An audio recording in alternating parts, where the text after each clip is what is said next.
Bem-vindos ao 11º episódio do Pod Mãe.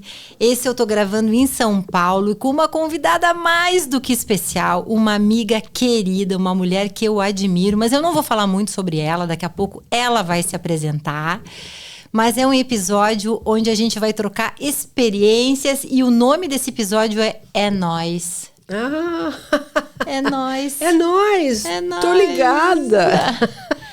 Fátima Torre. Quem é tu na fila do pão? Então, a gente ensaiou essa pergunta e eu ensaiei a resposta, inclusive no hotel, olhando para o espelho. Eu disse, afinal, Fátima, quem és tu na fila do pão? E aí eu respondi para mim mesma e depois para a Valesca que depende da padaria. Que depende... Do dia. Depende da padaria do dia. É isso É aí. isso. Depende.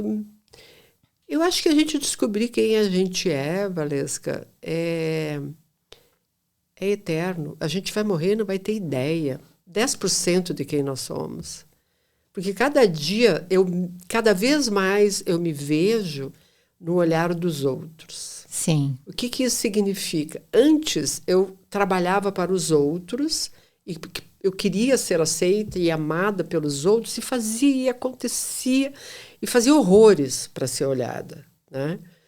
Como um personagem de um filme que eu vi, que é um menino, que vira um grande médico que fez feio, um negro americano, conseguiu grandes coisas na vida.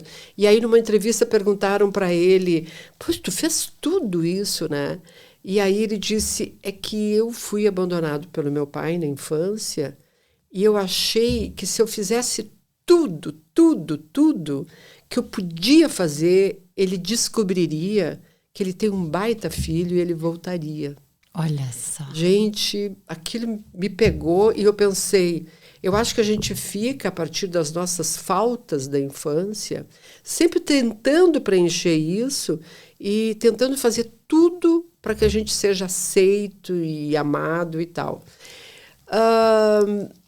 E eu acho que hoje eu olho para os outros e conforme o jeito que me olham, aí de tanto olhar tu aprende os tipos de olhares, eu disse, tá, essa pessoa está dizendo isso sobre mim, mas isso me cabe, me serve, eu fico triste, fico alegre, eu vou avaliar. Né? Então, assim, quem sou eu na fila do pão?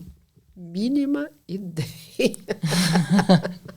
Pois é, a gente não sabe, a gente Não. pouco sabe, Tu né? tem ideia? Não tenho ideia. Não. Tem alguma coisa da minha percepção, é muito mais fácil eu dizer quem eu acho que tu é na fila do pão Ah, sim. do sim. que eu dizer sobre mim, né? Aham. Por exemplo, eu acho que tu é uma pessoa incrível. E eu vou te dizer por quê. Porque uma que tu tem esse olhar observatório de ti mesma, que eu às vezes acho que tu exagera pela crítica, mas eu te acho uma pessoa assim que tem uma percepção de si e uma sensibilidade que dá um trabalho dos diabos existir com essa exigência. Eu me identifico um pouco contigo nesse sentido. Mas eu te acho uma pessoa admirável pela tua inteligência, pela tua coragem e pela tua generosidade.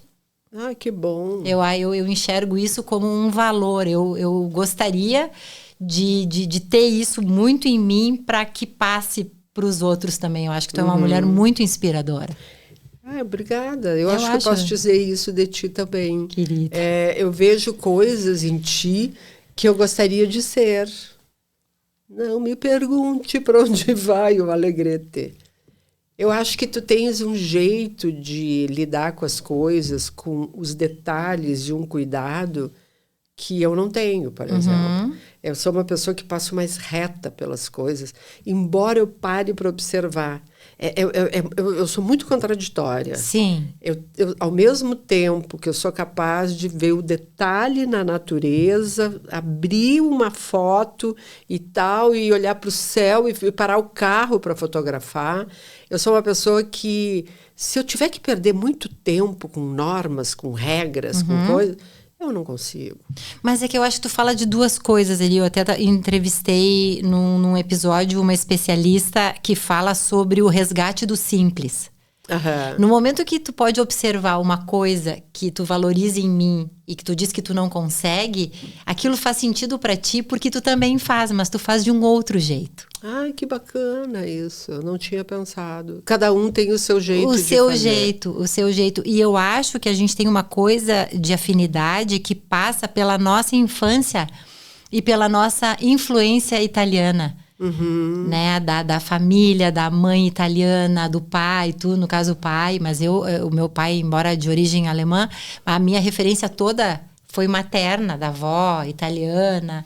E o quanto as coisas simples são luxuosas. E eu te acho uma mulher muito sofisticada no simples. Ai, que bom. E eu acho que isso é uma coisa bacana da gente falar, porque tem coisas que o dinheiro não compra. Então eu acho que é uma coisa de repertório, e aí eu puxo a brasa para o meu assado da infância. Como a gente está num momento de trabalhar com os adultos no resgate do simples e da infância.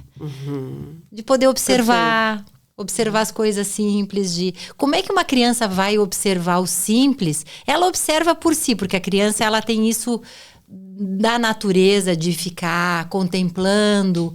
Nós é que vamos apurando a criança. Exatamente. Aliás, a gente apura tudo. A gente apura a natureza.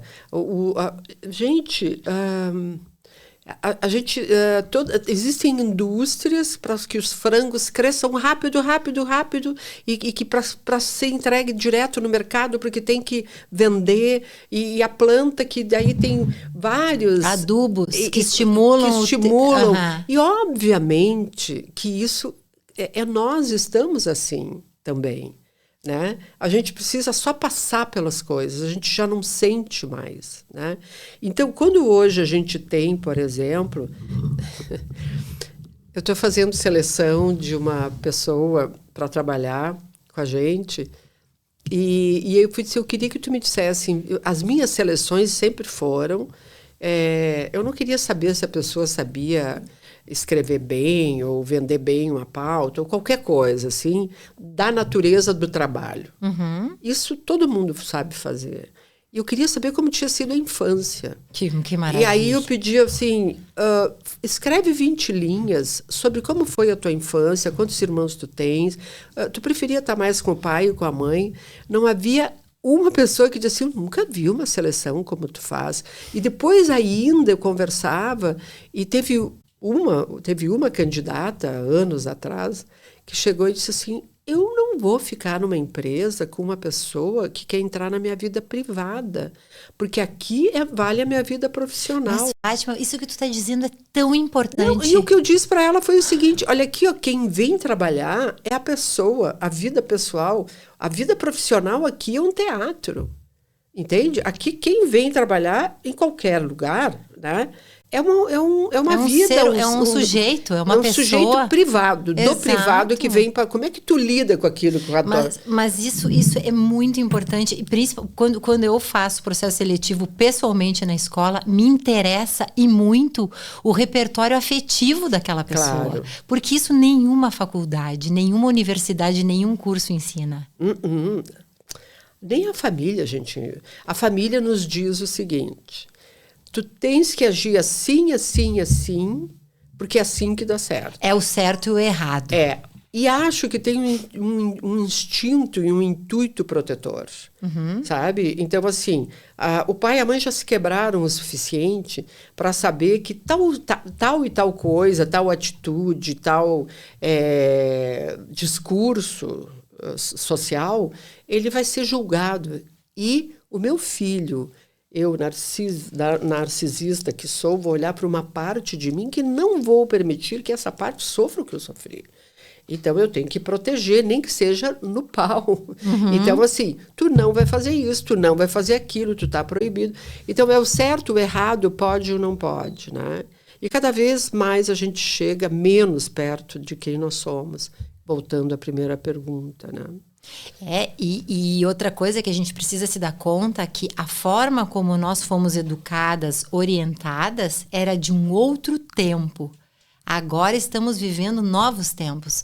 Novos tempos de de educação, novos tempos de futuro da educação, novos tempos de educação climática. É outro tempo. É outro tempo. Nós vivíamos num tempo em que, eu mais do que tu há mais tempo que nessa vida, em que tudo era ilimitado, não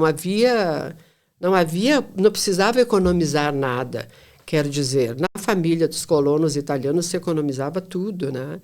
Mas, assim, a natureza... transbordava. Maravilha. A gente achava que era ilimitada mesmo, né? E não é. A gente está sentindo na pele que não é. É isso aí. Eu acho que é ilimitada também a mediocridade humana, sabe? Sim, sim. Acho que aí a gente tem conversado muito, eu e tu, sobre isso. Eu acho que estamos vivendo em tempos com falta de educação. E aí a falta de educação, ela leva à ignorância do que vem acontecendo. E então a ignorância, a gente vai ignorando as responsabilidades e vai repetindo comportamentos que agora não dá mais. Exatamente. E também não se pode responsabilizar as próximas gerações. Não. Eu que trabalho com criança, que trabalho com esperança, até no início do ano, um pai me perguntou assim, que me chamam carinhosamente de Vavá. Ai, Vavá, como é que tu tá vendo essa coisa toda e vê que esse ano as aulas não puderam começar no dia programado porque era tanto calor, as escolas públicas não têm ar-condicionado? Como é que tu tá vendo tudo isso, né? E aí, não sei se nós estamos no El Niño, na Laninha, se esse ano vai ser mais seco, tá sabendo disso? Ele, na realidade, ele queria me perguntar assim, como é que eu vejo isso e o futuro, né? E aí eu disse para ele, olha, eu trabalho com criança pequena, eu tenho que ter esperança. Porque se essas crianças não se desenvolverem e não se criarem num ambiente com esperança, como é que elas vão encarar essa bronca toda? Exatamente. Então, eu acho isso. E aí eu quero te perguntar, assim, tu que tem uma plataforma para as mulheres e que tu tem escutado muitas mulheres, assim como eu escuto as mães e tu escuta as mulheres e muitas mulheres também são mães, né? Como que tu tá vendo essa bronca toda, assim, dessa contemporaneidade, as mulheres nesse movimento de mais voz, ao mesmo tempo, parece que às vezes a gente ainda patina para muita coisa. Como é que tu tá sentindo isso tudo? Olha, eu acho que é uma pergunta que tem vários quadradinhos, né? Eu acho que as mulheres não aguentam mais. As mulheres estão exaustas, elas dão conta de tudo e elas escrevem muito para nós na fala. Agora, uma última escreveu algo muito doloroso e elas escrevem coisas íntimas e dolorosas e tal. E uma me disse, eu não vou dizer o que é, e uma me disse, eu gostaria de publicar, se tu pudesse publicar no site da fala, eu queria com um pseudônimo. E aí eu fiquei pensando, eu não conheço um pseudônimo com um assunto de tanta violência.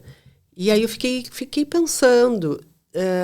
Uns 5 dias depois, ela disse, eu quero pôr meu nome e eu vou autorizar.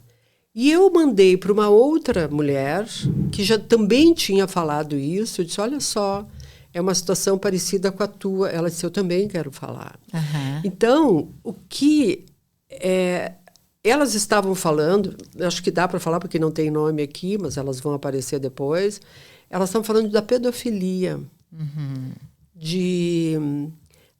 É muito difícil ter esperança quando se trata ter esperança de lá do que veio. Acho que agora a gente tendo consciência do que é uma sociedade que só vive na aparência, né?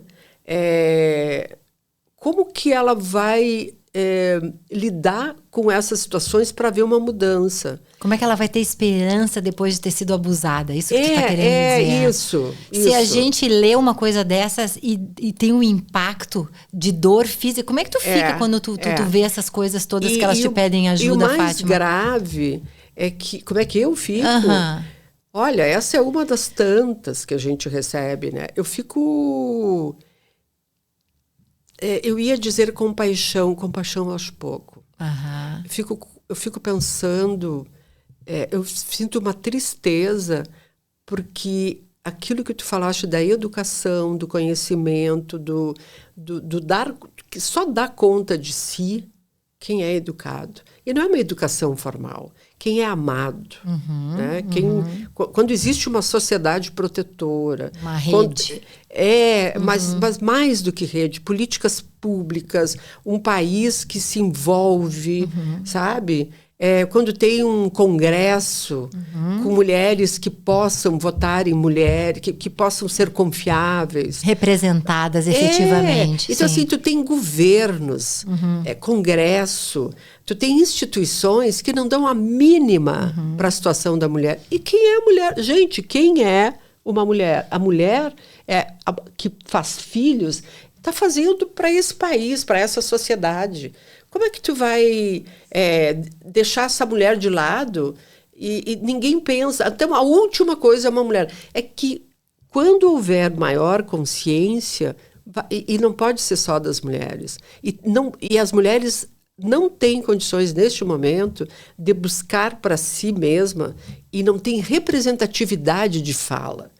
Sabe? Então, quando entra plataformas como a Fala Feminina ou tantas outras que falam com as mulheres, assim, tu tem um monte de mulher dizendo eu quero falar, eu quero falar, eu quero falar.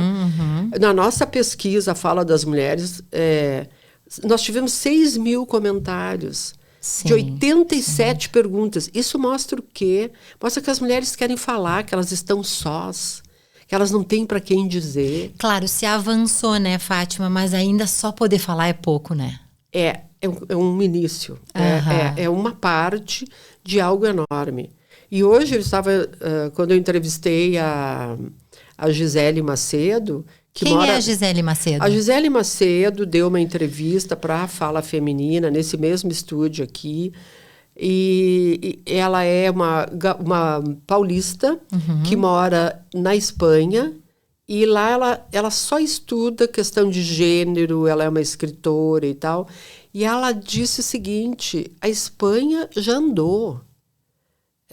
Então, assim, a Espanha tem ministérios, tem governos, tem deputados, tem um congresso que pensa que a mulher é um elemento importante da sociedade. Reconhece.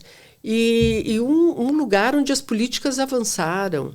E no Brasil, nós temos um retrocesso. Recentemente, a gente teve esse retrocesso, né, horrível, que foi onde... O que a gente via? Mulher é para casar, para ter filhinho, tá tudo bem, mas isso é uma parte pequena do que é uma mulher. Né? E mulher não... É para isso e deixa aí. Né? E isso precisa ser repensado. E eu vejo, porque tu lida com com as mulheres e eu lido com as mães. Então eu vejo as mães também com todo esse movimento de mais voz, elas buscando o seu espaço, mas ao mesmo tempo, efetivamente, na hora que elas precisam contar para voltar para o mercado de trabalho, para voltar à sua vida profissional, elas se sentem muito sós, porque ainda está muito solitário esse lugar da mulher. Tá diferente. Eu vejo que os homens estão tentando se comprometer, mas ainda é desigual. É que para os homens é difícil se comprometer. Por quê? Porque existe um cenário em que o homem não precisa se comprometer, que o homem não precisa ter... Olha, esse filme Adolescência, eu vi uma crítica que dizia que este é um filme... É uma série, né? É uma série? É uma série. São poucos episódios, mas é uma série. Sobre homens. Os homens estão desumanizados. Os homens acham que... tudo bem eles ficarem onde eles estão, mas eles também sofrem com isso. Pois então, eu vi uma coisa outro dia, não sei, eu acho que eu vi um podcast que até eu acho que era com a Vera Iaconelli, que uma convidada falou assim, por que tudo cai sempre... Era uma tirinha que uma convidada falou para a Vera Iaconelli, eu ouvi ontem. Por que tudo recai sobre a mãe? Por que tudo é culpa da mãe? E aí a tirinha era uma sátira que dizia assim, é tudo culpa da mãe porque o pai tá fora de casa trabalhando, Claro, quem tá com a criança é a mãe. Não, quando eu me separei, os meus filhos, um dia, com o pai dos meus filhos, bastante ausente, os guris disseram assim, mas porque me acusavam disso, daquilo e tal. E eu fui para uma sessão de terapia e disse, eu não sei como fazer para acertar e tal, porque... E aí a minha terapeuta disse, sim, mas para quem que eles vão se queixar se não for para ti? Porque não existe, o outro lado é uma parede. O outro lado não existe. Eu estou falando da minha experiência, mas é a experiência de milhões de mulheres. Mas eu estou te trazendo para a gente pensar juntas, porque assim, tu é mãe de 2 homens. Isso. E eu sou de 1. Se eu tivesse filho agora, eu criaria muito diferente do que eu criei. Total. É nossa responsabilidade, e essas mães agora se darem conta de tentar modificar isso em termos de formação desses homens que estão vindo de pensar diferente. Eu penso, Valesca, e na fala feminina, a maternidade é um pilar importantíssimo que a mãe tem um papel político, social, econômico, educacional, e toda mulher que engravida deveria ter uma formação. Uma formação. De informação. Mas que isso não seja porque não se pode esperar da onde que isso pode vir. Só pode vir de governos, de instituições. Porque nós que tivemos condições financeiras, o que nós sabíamos? Eu não sabia lufital como é que era. Eu achava que eu tinha que fazer como a minha mãe. Sim. E eu não era uma babaca, sabe? Eu fazia com prazer, não me era pesado, assim, mas eu acho que eu nem podia pensar em me arrepender. Tipo assim, eu não quero mais, porque como é que tu te arrepende depois que tu tem um filho? Não tem como se arrepender, porque aquela pessoa precisa de ti o tempo todo. Tem 2 coisas eternas, né? Que nós sabemos para sempre, que é filho e a morte. O resto é passagem. É verdade. Não era para ser mais engraçado esse papo, nós estamos muito sérios aqui. Mas é que a gente precisa também falar sobre isso, se né? tu quiser. Eu queria muito que tu contasse uma história que eu acho genial. Eu vou só começar para te lembrar a história. Que na tua casa, quando tu era pequena, tinha telefone. E na nossa época, ter telefone em casa era uma coisa... Um luxo. Não era todo mundo que tinha. Não. E aí que tu queria comprar... O que tu queria comprar? Eu queria comprar Chica Bom. E tu não tinha mesada? Claro que eu mesava. Mas vá! Mas me chama a tia Nelina ali, vamos ver a mesada. Mas que mesada? Uma mesada na cabeça, só se for. O meu pai tinha uma empresa de distribuição de bebidas em Santa Maria. Na verdade, ele começou com vinho que meus tios faziam na colônia, e ele foi com a minha mãe para Santa Maria para fazer a distribuição dos vinhos. E negócio bom esse do teu pai, né? Deus que me perdoe, eu nunca saí da pipa. E aí, nós éramos os únicos que tínhamos telefone na rua. Na rua? Na avenida? Sim. Na avenida. Eu tô achando que tu tinha um orelhão na rua. Era um orelhão. Olha, chiqueterê esse orelhão. Porque assim, nós éramos os únicos que tínhamos telefone ali no bairro. E as pessoas batiam na porta e diziam assim, pode emprestar o telefone? Eu abria a porta, levava a pessoa até aquela sala onde tinha o telefone e esperava a pessoa ir embora e tal. E um dia eu pedi dinheiro porque eu queria sorvete, porque eu queria picolé, e disseram, não, nós não temos dinheiro para isso e não se gasta dinheiro com isso. Eu sou muito grata, porque passei a ter uma saúde maravilhosa. E o que acontece? Eu percebi que era um volume grande, mas percebi... Chegava a formar fila de gente que usa o telefone. Não. Eu já estava imaginando. Essa parte tá boa, essa parte tá firme. Vamos começar com essa parte. Vamos ver como é que monetizava. Vamos ver isso. como é que nós monetizemos isso. Olha só. E aí eu comecei a cobrar. Era, na época, 5 cruzeiros, que era uma nota escura. Pergunta para tua mãe. Uma nota preta, assim, escura. E era uma nota preta que valia 5 cruzeiros. E 10 cruzeiros era uma nota verde, era muito linda. E 10 valia 2 bolas de sorvete e 5 picolé. E aí comecei a cobrar e com o tempo eu não queria mais picolé e sorvete, eu queria guardar o dinheiro.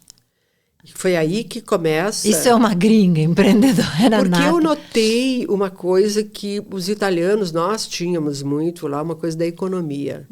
A gente gasta no que é essencial. Sim, isso é cultura pós-guerra, né? É, aquilo que é essencial, não põe fora, reutiliza e tal. Mas o melhor de tudo, e com o tempo eu vim a entender, é que eu adorava mesmo, era ouvir as conversas atrás da porta. O que falavam no telefone, quer dizer, só de quem estava falando, porque tu imaginava interlocutor. Então tinha uma mulher que falava baixinho, tinha um cara que gritava, me manda não sei o quê. Então, ali eu já comecei a ter um desfile de personagens maravilhosos. E a partir daí, meio que depois eu fui entender por que eu queria fazer o jornalismo, por que eu gosto de escrever, por que as pessoas me encantam. E sempre me encantaram. E que tu gosta tanto de histórias e de literatura, né? Muito. As referências da infância, as memórias afetivas são as que nos configuram enquanto adultos, né? Toda a vida, perfeito. Que bacana. Aí. E tu, hein? Onde é que começa a Valesca? Que lembrança que tu tem da infância que tu trouxe? Eu vendo, eu diria, mas é de fora. O que te formou, que foi constitutivo de ti? Eu acho que é uma infância difícil em alguns momentos, assim. Uma infância muito enlutada. A minha mãe e o meu pai perderam o primeiro filho com 4 anos. O filho tinha 4 anos? O primeiro filho do casal. E eu vim depois de uns 12 anos desse primeiro filho que morreu. 12 anos? Eu vim uns 12 anos depois. E depois veio meu irmão, depois vim eu, enfim. Mas eu tenho marcas da tristeza da minha mãe na minha infância. Né? Porque eu já falei isso várias vezes. A infância não é um período idílico para as crianças. Claro que nunca foi. Eu tenho uma frase que diz que a infância é uma doença incurável. A gente só tenta levar para frente, mas não tem cura. Né? Ainda mais. Hoje eu acho que com mais informação os pais podem tentar filtrar.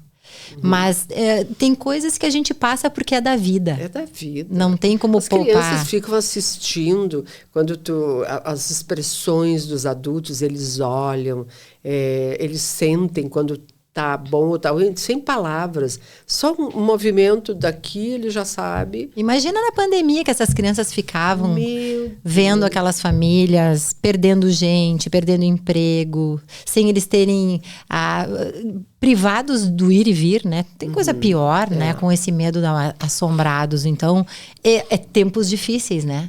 Para as crianças na pandemia, pós-pandemia também.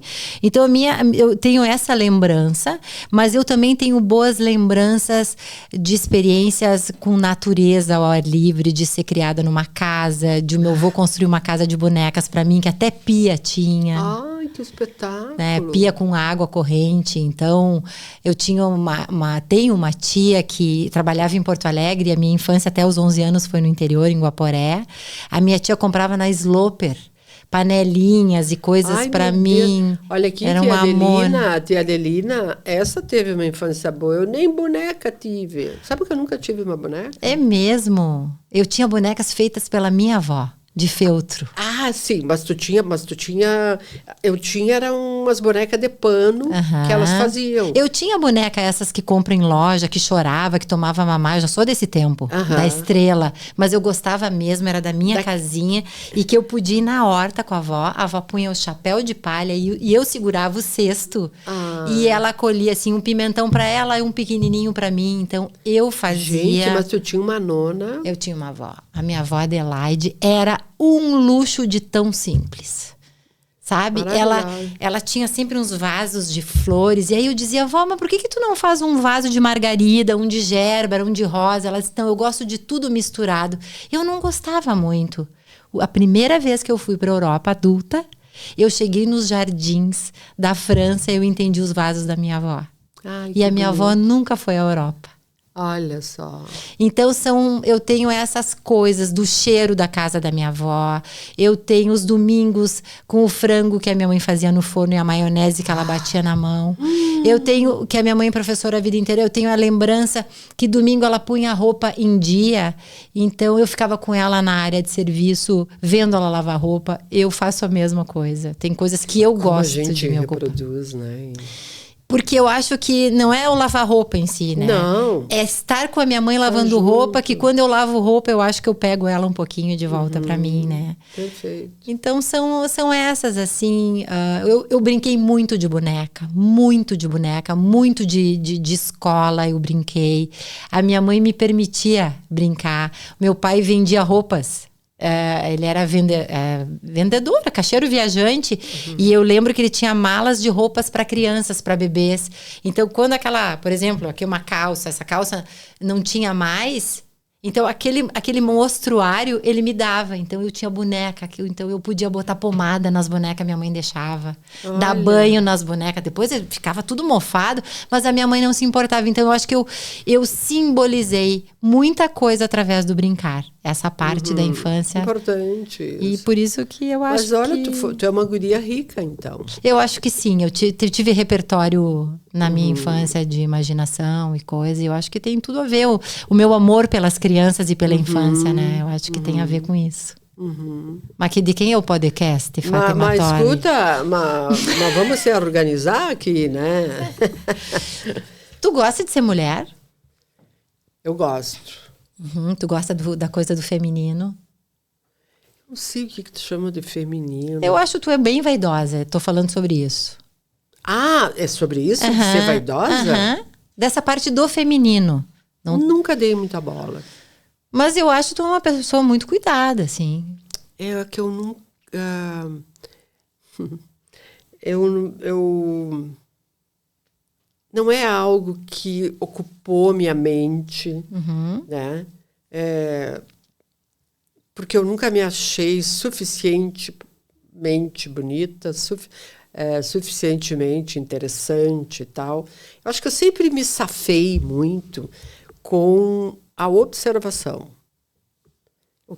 Eu sempre fui uma mulher mental, né?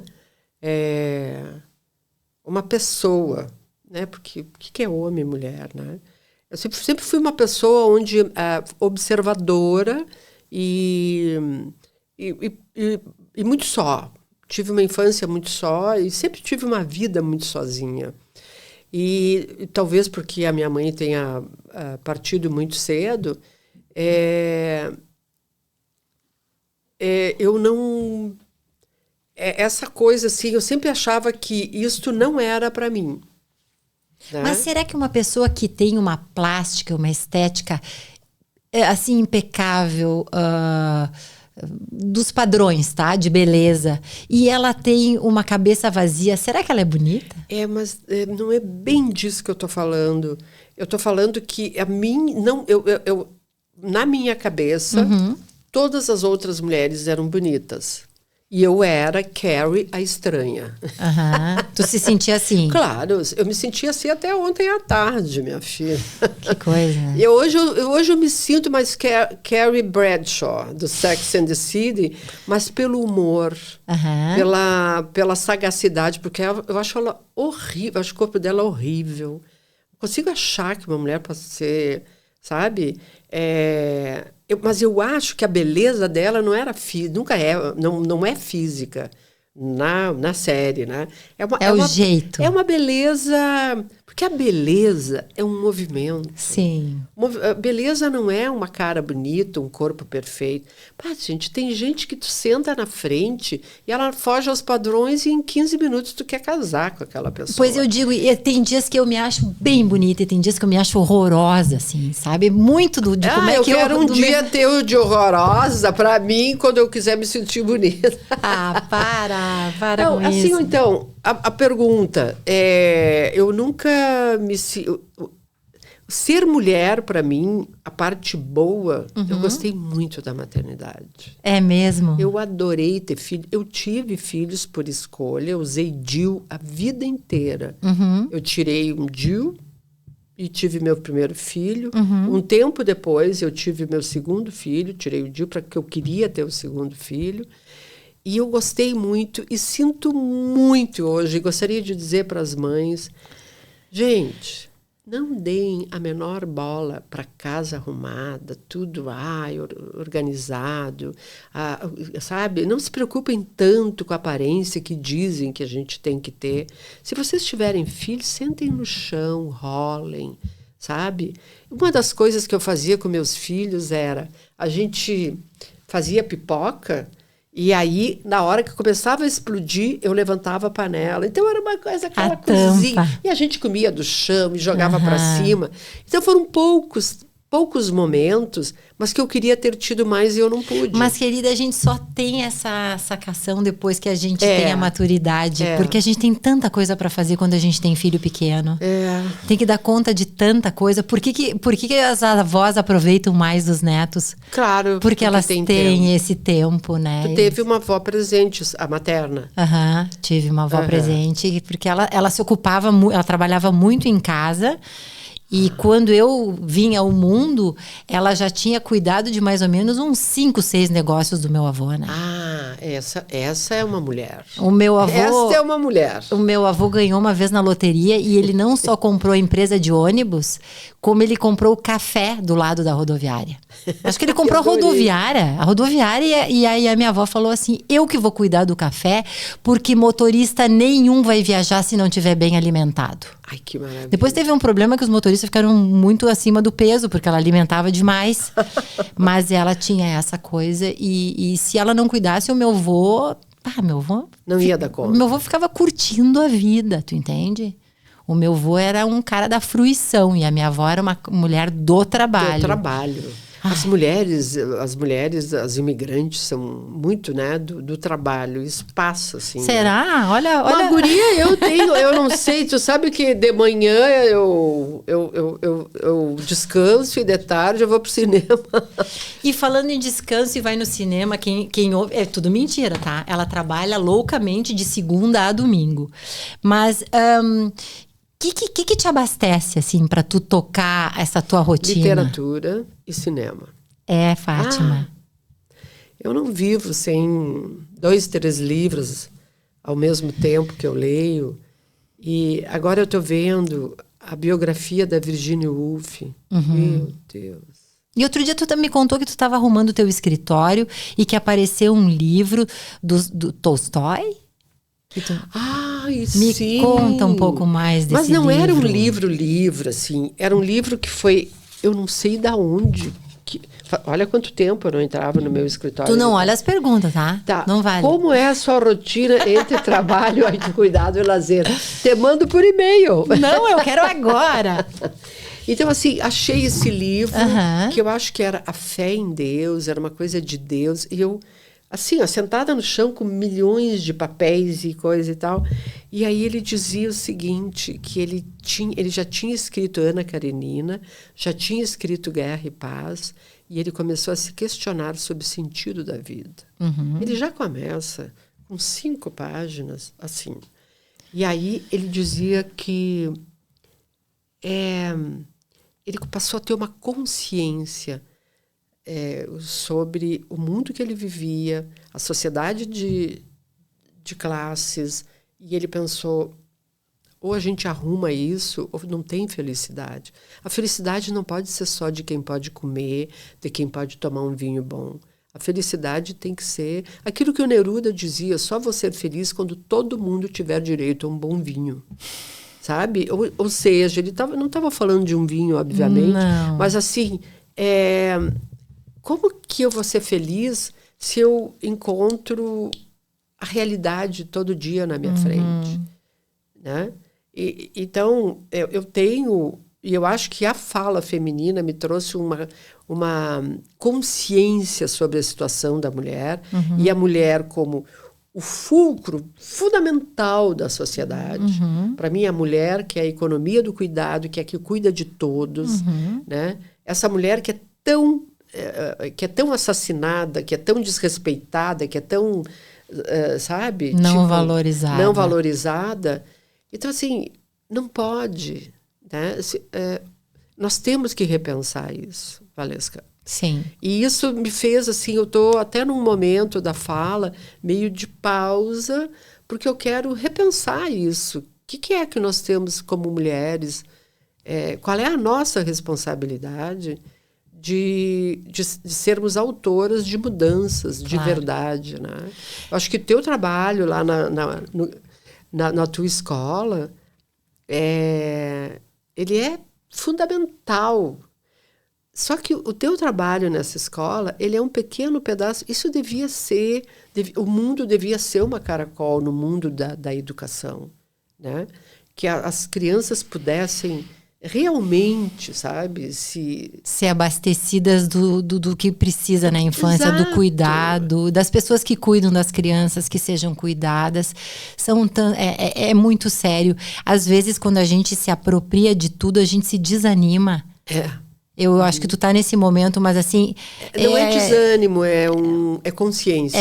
Desânimo é desistir. Não, jamais. É uma pausa de repensar, né? Isso, para repensar rotas e poder trazer... É que tu escuta muita coisa e tu vê. Então, parece que não tem braço para tocar tudo isso. Mas a gente tá no caminho, a gente tá pensando e a gente faz a nossa parte. Exatamente. E não vamos parar nunca. Que puder. Que nos cabe. É isso aí. Nossa, tu tem mais alguma coisa que tu quer falar? Eu gostaria de te perguntar... Eu tô querendo encerrar o episódio, ela vem já tá mim fechando agora. Aqui? Estamos fechando. Tá, mas olha ali, 7 minutos e 51.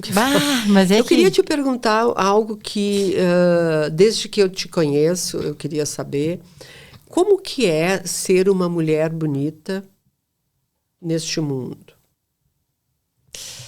Agora, envelhecendo... Eu acho mais fácil do que quando eu era mais jovem. O meu primeiro trabalho foi num banco com 16 anos.